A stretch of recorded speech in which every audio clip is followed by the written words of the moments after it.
Hello guys, CA Tejas Pandit this side. तो finally कल हमारा ऑडिट का पेपर होने वाला है। आपका एफआर और एसएफएम, ये दो प्रैक्टिकल सब्जेक्ट्स की पढ़ाई करने के बाद आपको आज थोड़ा रिलैक्स लगा होगा कि बस थ्योरी पढ़नी है, कैलकुलेटर का बहुत कम यूज करना है, कुछ सॉल्व नहीं करना है दिन भर। तो आज का दिन आपका थोड़ा बेटर गुजरा होगा, आई होप सो। लेकिन फिर भी दिन भर थ्योरी करके बहुत दिमाग हेवी हो चुका होगा, आई कैन अंडरस्टैंड।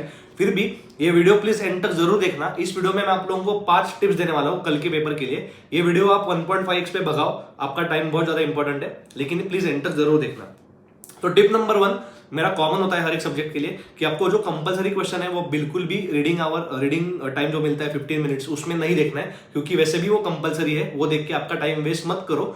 बाकी के क्वेश्चन देख लो, उसमें से एलिमिनेशन मेथड से जो क्वेश्चन एलिमिनेट करना है वो एलिमिनेट कर लो एंड देन स्टार्ट रीडिंग की मुझे आंसर कौन सा फर्स्ट लिखना है, एंड अकॉर्डिंगली जब टाइम खत्म होगा तो 2 बजे आपको स्टार्ट करना है। फिर आते हैं एमसीक्यू की तरफ। एमसीक्यू आपको कब सॉल्व करना चाहिए? तो according to me MCQ should be done in the end. लेकिन आपको एमसीक्यू करने हैं 4 बजे से लेके 5 बजे, ये 1 घंटा आपको एमसीक्यू के लिए रखना है। इसका मतलब आपका 2 to 4 2 घंटे आपको प्योर डिस्क्रिप्टिव लिखना है। 70 मार्क का पेपर आपका 2 बजे से लेके 4 बजे तक खत्म हो जाना चाहिए। 4 बजे से लेके 5 बजे तक आपके 30 मार्क के एमसीक्यू हो जाने चाहिए। अभी एमसीक्यू का आपका अप्रोच क्या होना चाहिए? तो एमसीक्यू में जो 2 मार्क के एमसीक्यू होते हैं ना, वो जनरली आपको आईसीआई ट्रिक करता है ऐसा कि आपको 2 मार्क के एमसीक्यू ऐसे दे देगा कि आपको देखने के बाद तुरंत एक आंसर आपके दिमाग में आ जाएगा 1 2 3 4 ABCD में से, और वो आपको लगेगा कि यही आंसर है एंड आप सर्कल भी कर लोगे। लेकिन 2 मार्क का एमसीक्यू तो सोचो कि आईसीआई ने 2 मार्क के लिए इतना इजी थोड़ी देगा आईसीआई।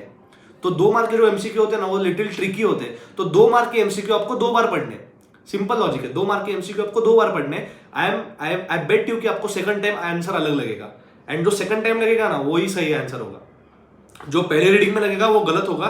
वो ट्रिक होता है आईसीए का कि they give you such an options that you go on to select the wrong answer only because it is for 2 marks. 1 mark का MCQ I can understand, 1 mark का MCQ easily मिल सकता है answer, first go में you can be at the right option. But 2 mark के MCQ, ये ध्यान में रखो, 2 मार्क के एमसीक्यू 2 बार पढ़ने या तो 3 बार पढ़ लो।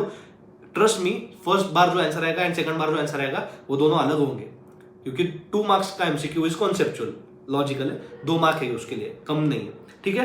तो 4 से लेके 5 बजे तक करना है। एमसीक्यू बुकलेट का जो भी आपका फॉर्मेलिटी रहता है स्टार्टिंग में, उसमें पैनिक मत करना कि शिट मेरा टाइम वेस्ट हो रहा है। वो उल्टा जितना आराम से कर लोगे, ऐसा समझो कि 5 मिनट इन्वेस्ट हो गए, उसमें वेस्ट हो गए, लेकिन उसमें पैनिक मत करना कि शिट मेरा टाइम वेस्ट हो रहा है, ये हो रहा है। उससे ज्यादा टाइम लगेगा, नहीं तो कुछ गलती कर लोगे। तो थोड़ा रिलैक्स रहना, टेंशन मत लो, पेपर खत्म होता है ऑडिट का, डोंट वरी। फिर तीसरा पॉइंट ये है कि ऑडिट का पेपर ऐसा क्या बोलते हैं, एकलौता पेपर है कि जिसमें लोग 100 मार्क्स का लिख के ही आते हैं। जो नहीं आता वो भी लिख के आया, बाहर आने के बाद ऐसे कॉन्फिडेंट कि हाँ 100 मार्क्स का लिख के आया, नहीं आता था फिर भी लिख के आया। लेकिन मार्क्स कैसे आते हैं? 35 30 37 38। मुझे खुद 40 आए थे मेरा फर्स्ट अटेम्प्ट में, एकदम एच पे पास हुआ था। फिर भी मैंने 100 मार्क का लिख के आया था, फिर भी 40 ही मिले मुझे। इसका रीजन ये है कि हमें लगता है मैं सब लिख के आया, लेकिन आईसीआई को लिखना नहीं चाहिए, बस पेजेस भरना नहीं चाहिए। आईसीआई को दे वांट रिलेवेंट आंसर्स। लेकिन आई कैन अंडरस्टैंड कि अगर कोई आंसर्स हमें आते ही नहीं है, उसके आंसर मैं लिखूं क्या?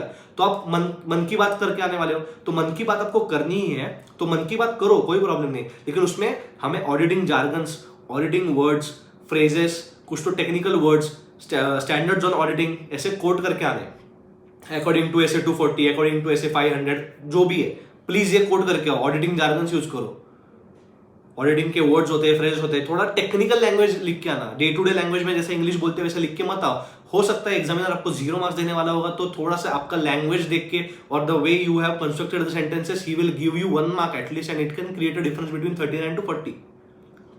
तो मन की बात फेंक के आनी है। जो आंसर्स में आपको नहीं आता है, ट्रस्ट मी सब करते हैं, लेकिन आप क्या अलग करोगे? आप थोड़ा टेक्निकल लैंग्वेज लिख के आओ प्लीज।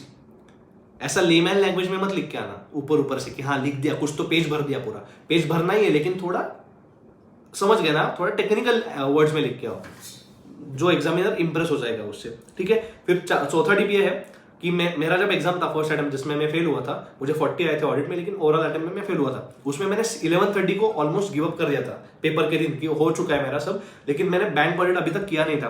तो आई थॉट कि लंच करने के पहले एक बार बैंक ऑडिट पढ़ लेता हूँ 45 मिनट्स में। तो मैंने बैंक ऑडिट 45 मिनट्स में पढ़ लिया। एग्जाम में मैं जब गया तो एमसीक्यू में केस सीनियर में पूरा 10 मार्क का बैंक ऑडिट पे आया था, और जो मैंने पढ़ा था ना 11 to 11:45 वो same to same question repeat करके आए थे। एग्रीकल्चर वगैरह कुछ रिलेटेड बैंक्स का था, सेम टू सेम आया था। तो मैं चौंक गया, मतलब कि हाउ थिंग्स वर्क, कि मैंने अभी पढ़ा और अभी आ गया। मैं नहीं पढ़ता तो मुझे नहीं आता। तो 12:30 तक आपको पढ़ाई करनी ही है। एंड तक गिव अप मत कर देना कि अरे हो चुका है यार, 11:30 बजे, 12 बज गया, अभी हो गया, मैं बहुत थक गया हूं। नहीं, एंड तक पढ़ो। 12:30 बजे के बाद हमें बुक्स रख देने हैं, पढ़ाई नहीं करनी है, वो बाद में बताऊंगा, लेकिन 12:30 तक गिव योर बेस्ट। एक भी पेज मत छोड़ना। जो आपको लगता है पढ़ लो, बस पढ़ना है। ऑडिट इतना तो आसान है कि बस आपको रीड करना है, रिटर्न करना है, रीड करना है, रिटर्न करना है। एग्जाम में कोई भी एमसीक्यू आ सकता है, you can find answer immediately. अरे मैंने अभी पढ़ा था सुबह और मुझे एमसीक्यू मिल गया, 2 mark in my pocket. It can save your 6 months। तो please don't take lightly the last few hours of your examination for audit specially, ठीक है। एंड उससे उसका ही रिलेटेड टिप ये है कि 12:30 बजे के बाद आपको एग्जाम के लिए रेडी होना है पूरा, बुक्स बंद करके रख देना ड्रॉवर में, क्योंकि आप एंड तक जो पढ़ोगे ना वो दिमाग में फ्रेश रहेगा। अगर आप 1:30 बजे तक 1:45 तक आप कोई for example control IT environment वाला वो चैप्टर पढ़ लोगे तो आपके दिमाग में वही घूमता रहता है। लेकिन एग्जाम में बहुत से अलग अलग चैप्टर्स भी टेस्ट किए जाने वाले, तो जो लास्ट में पढ़ते हैं वो दिमाग में एकदम फ्रेश रहता है and it over powers the other things. So and तक नहीं पढ़ना है, 12:30 बजे पढ़ के रिलैक्स होना है। एग्जाम को गाने वाने सुन के जाओ, एकदम रिलैक्स हो जाओ। ट्रस्ट मी, आपको एग्जाम में सब याद आ जाएगा, डोंट वरी, ठीक है। तो मेरी तरफ से ये 5 टिप्स थे कल के पेपर के लिए।